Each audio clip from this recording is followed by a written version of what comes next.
پاکستان کے سابق وزیر اعظم ذوالفقار علی بھٹو کی جیل میں سیکیورٹی پر مامور کرنل رفیع الدین کی تہلکہ خیز یادداشتیں، اس سلسلے کی یہ 28ویں ویڈیو ہے۔ بھٹو صاحب سے ملنے پر پابندی۔ 6 فروری 1979 کو سپریم کورٹ نے بھٹو صاحب کی اپیل مسترد کر دی تھی۔ اس دن سے بھٹو صاحب کے بارے میں جیل سٹاف کا رویہ بدلنے لگا تھا۔ جب رحم کی اپیل بھی مسترد کر دی گئی تو ہر شخص کا رویہ بالکل بدل گیا۔ اس کے بعد جب بھی میں بھٹو صاحب سے ملا، انہوں نے یہی گلہ کیا کہ ان کی بے عزتی ہو رہی ہے اور عام وارڈ بھی ذرہ برابر پرواہ نہیں کرتا۔ میں نے کوشش کی کہ جیل حکام اتنی سختی نہ کریں، لیکن سب نے آنکھیں پھیر لی تھیں۔ میں نے اشارتاً بھٹو صاحب کو بتانے کی کوشش کی، لیکن وہ ہمیشہ یہی کہا کرتے تھے کہ یہ ان کی عزت کا معاملہ ہے۔ وہ جواب میں کہا کرتے تھے کہ ان کے متعلق فیصلہ جو بھی ہو، کم از کم جیل سٹاف تو ان سے اس طرح کا برتاؤ نہ کریں۔ مارچ 1979 کے مہینے میں انہوں نے جیل سے یعنی سیل سے باہر نکلنا بھی کم کر دیا تھا۔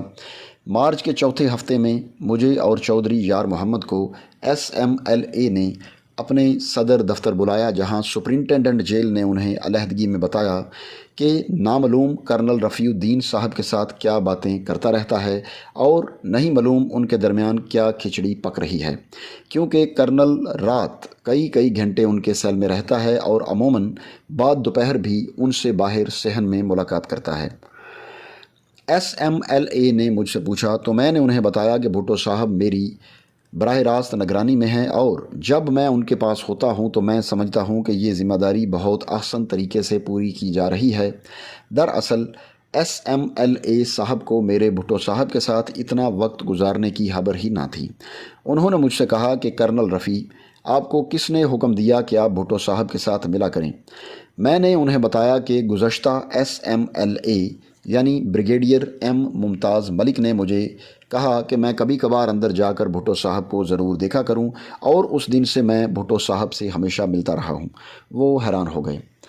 6 فروری کے واقعہ، جب میں نے بیگم بھٹو صاحبہ کو جیل کے اندر آنے کی اجازت دی تھی کے بعد مجھ پر انہیں کچھ شک تو ہو ہی گیا تھا۔ انہوں نے اسی وقت مجھے اور جیل سپرنٹینڈنٹ کو سختی سے منع کر دیا کہ ہم دونوں میں سے کوئی بھی بھٹو صاحب سے اکیلا نہیں مل سکتا، اور اگر ضرورت ہوئی تو ان کے حکم پر ہم دونوں اکٹھے جا کر بھٹو صاحب سے ملیں گے اور ضروری کارروائی کے بعد سیکیورٹی وارڈ سے باہر آ جائیں گے۔ اس دن سے میرا اکیلے بھٹو صاحب کے سیل میں جانا بند ہو گیا۔ مجھے اس حکم پر افسوس ہوا، کیونکہ جیل حکام کا یہ خیال تھا کہ میں شاید مارشل لا حکومت کا خاص الخاص نمائندہ تھا، جو تقریباً سال بھر بھٹو صاحب کے ساتھ کھلا ملتا رہا۔ مجھے افسوس اس بات پر ہوا کہ میں بھٹو صاحب کے آخری دنوں میں ان سے اکیلا نہ مل سکا، اور شاید وہ یہ سوچتے ہوں گے کہ میں بھی دوسروں کی طرح خود غرض ہی نکلا۔ بہرحال ہفتہ بھر میں ان کو پھانسی پر لٹکا دیا گیا اور میری یہ تاریخی ڈیوٹی جیل کے اندر ختم ہو گئی۔ مقدمے کے ساتھی قیدی۔ نواب محمد احمد خان قصوری کے قتل کے مقدمے میں بھٹو صاحب کو پنڈی جیل منتقل کرنے کے چند روز بعد ان کے مندرجہ ذیل ساتھی قیدیوں کو بھی راولپنڈی جیل میں لایا گیا اور وہیں قید رکھا گیا۔ میاں غلام عباس، سابقہ director general federal security force, Sufi Ghulam Mustafa اور رانا افتخار، ان سب کا تعلق فیڈرل سیکیورٹی فورس سے تھا۔ ان کے بعد چوتھے نمبر پر ارشد اقبال۔ ان قیدیوں کو سیکیورٹی وارڈ سے ملحق جنوب کی جانب مگر کچھ فاصلے پر قیدیوں کی بیرک میں الگ الگ کوٹھڑیوں میں رکھا گیا تھا۔ یہ بیرک بھی باقی جیل کی طرح سیکیورٹی وارڈ سے کانٹے دار تاروں وغیرہ کے ذریعے الگ کر دی گئی تھی۔ میاں غلام عباس ایک پرانے پولیس افیسر تھے۔ انہوں نے اس مقدمے میں مسٹر قربان صادق اکرام کو اپنا وکیل مقرر کیا ہوا تھا۔ میاں عباس دل کے مریض تھے۔ وہ کافی کمزور حالت میں تھے اور ہر روز دل کی بیماری کی دوا کھایا کرتے تھے۔ میں نے ان کو ایک خاموش اور حلیم طبع انسان پایا۔ میرا خیال تھا کہ اگر سپریم کورٹ کا آخری فیصلہ ان کو پھانسی لگانے کا ہوا تو وہ شاید اسے برداشت نہ کر سکیں۔ بھٹو صاحب کی پھانسی کے بعد جب ان قیدیوں کو بھی کچھ دنوں بعد پھانسی دے دی گئی تو ایک دن میرے جیل کے چکر لگانے پر جیل حکام نے بتایا کہ میاں غلام عباس جسمانی کمزوری اور دل کی بیماری کے باوجود پھانسی لگتے وقت بڑے حوصلے میں تھے۔ پھانسی کا پھندا ان کے گلے میں ڈالنے سے پہلے انہوں نے پوچھا کہ مجھے کہاں کھڑا ہونا ہے۔ پھٹے پر کھڑے ہو کر انہوں نے کلمہ شہادت پڑھا۔ اسیری کے دوران وہ باقاعدگی سے نماز پڑھتے رہے اور ان کا برتاؤ بڑا اچھا تھا۔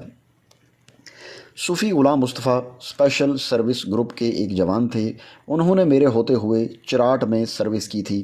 جب میں ان قیدیوں کی بیرک میں پہلی دفعہ معائنے کے لیے بھیجا گیا تو صوفی غلام مصطفیٰ نے مجھے دور سے پہچان لیا اور میرا نام لے کر مجھے خوش آمدید کہا اور پھر پوچھا کہ میں وہاں کیسے آیا ہوں۔ میں نے انہیں بتایا کہ میں فوج سے تبدیل ہو کر جیل خانہ جات میں آ گیا ہوں اور اسپیشل سیکیورٹی سپرنٹینڈنٹ کا کام کر رہا ہوں۔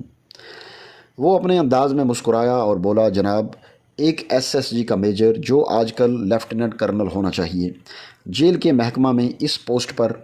پھر کہنے لگا کہ آپ کی کور اتنی اچھی نہیں جتنی کہ امریکن ہمیں سکھلائی کے دوران پڑھا گئے تھے۔ صوفی غلام مصطفیٰ کی جسمانی حالت اتنی اچھی نہیں تھی۔ وہ مثانہ کی بیماری میں مبتلا تھا اور اسے بار بار باتھ روم جانا پڑتا تھا۔ سپریم کورٹ میں اپیل کے دوران بھی اسے یہ پرابلم تھی۔ وہ جسمانی لحاظ سے کافی کمزور ہو چکا تھا لیکن دماغی طور پر بہت ہوشیار تھا۔ مسٹر ارشد احمد قریشی کو صوفی غلام مصطفیٰ، رانا افتخار اور ارشد اقبال نے مشترکہ وکیل کیا ہوا تھا۔ میں جب کبھی اس بیرک میں جاتا تو غلام مصطفیٰ سے ضرور ملتا۔ ہم ایک دوسرے کو بہت اچھی طرح تو نہیں جانتے تھے کیونکہ وہ میری کمپنی میں نہ تھا بلکہ ابراہیم کمپنی میں تھا، لیکن SSG کے ناطے ہمارا رشتہ ضرور تھا۔ ایک دن میں نے صوفی غلام مصطفیٰ سے پوچھا کہ وہ قتل کے کیس میں کہاں تک ملوث تھا۔ کہنے لگا، مجھے بھٹو صاحب کی شمولیت کا بالکل علم نہیں، ہمیں کہا گیا کہ ان کی شمولیت سے ہم بچ جائیں گے۔ اس نے مجھے بتایا کہ محکمہ کے افسران اعلیٰ کے حکم پر اس نے ہتھیار اور ایمونیشن قاتلوں کو دیا تھا تاکہ مسٹر قصوری کو قتل کر دیا جائے، لیکن فائرنگ کے دوران ان کے والد نواب محمد احمد خان بھی مارے گئے۔ مجھے اس نے بتایا کہ وہ اس کیس میں بے گناہ ہے کیونکہ حکام بالا کے حکم پر اس نے ہتھیار اور بارود دیا تھا۔ بہرحال کہنے لگا کہ اسے پتہ ہے کہ اسے اللہ تعالیٰ کیوں سزا دے رہا ہے، کیونکہ اس نے بالا افسروں کے احکامات پر بہت سے بے گناہ، صالح اور خدا پرست لوگوں پر ظلم اٹھائے تھے جن کا اس سے افسوس ہے اور اس کا ضمیر اسے بے حد لعنت ملامت کرتا رہتا ہے۔ اس نے اپنی آنکھوں میں ایک خاص معنی خیز حالت لاتے ہوئے مجھے دھیمی آواز میں بتایا کہ اسے قول دیا گیا ہے کہ وہ اس کیس میں بچا لیا جائے گا۔ بعد میں جیل حکام نے مجھے بتایا کہ صوفی غلام مصطفیٰ پھانسی کے پھندے تک بڑی دلیری اور بہادری سے گیا۔ وہ اخیر تک مسکراتا رہا اور کلمہ طیبہ اور درود شریف پڑھتا رہا۔ رانا افتخار اور ارشد اقبال بھی اسی مقدمے میں ساتھی قیدی تھے۔ یہ دونوں قدرے کم عمر ہونے کی وجہ سے جسمانی لحاظ سے بہت چست اور چالاک تھے۔ پہلے دن ہی ان کو دیکھنے کے بعد میں نے جیل سپرنٹینڈنٹ کو بتایا کہ یہ کافی خطرناک ہو سکتے ہیں اور ان دونوں کو اکٹھا نہلائی کے لیے کوٹھڑیوں سے باہر نہ نکالا جائے۔ وہ دونوں اس قابل تھے کہ سنتری سے رائفل چھین لیں اور کوئی ناخوشگوار واقعہ کر بیٹھیں۔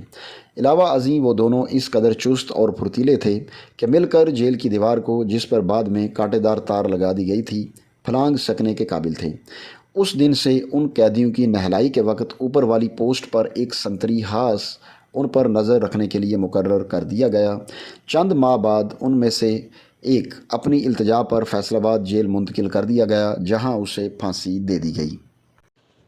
پاکستان کے سابق وزیر اعظم ذوالفقار علی بھٹو کے آخری دنوں میں جیل میں سیکیورٹی پر مامور کرنل رفیع الدین کی تہلکہ خیز یادداشتوں کی جو کتاب ہے جس کا نام ہے بھٹو کے آخری 323 دن، اس کتاب سے سلسلہ وار ہم یہ ویڈیوز بنا رہے ہیں اور یہ اس سلسلے کی 28ویں ویڈیو تھی۔ اگر ویڈیو اچھی لگے تو لائک کریں، چینل پر نئے ہیں تو سبسکرائب کریں اور بیل یعنی گھنٹی کے بٹن کو دبا کر بیل نوٹیفیکیشنز آن کر لیں تاکہ ہماری تمام ویڈیوز کے نوٹیفیکیشنز آپ کو سب سے پہلے ملیں۔ اب آپ سے ملاقات ہوگی اپنی اگلی ویڈیو میں، تب تک کے لیے اللہ حافظ۔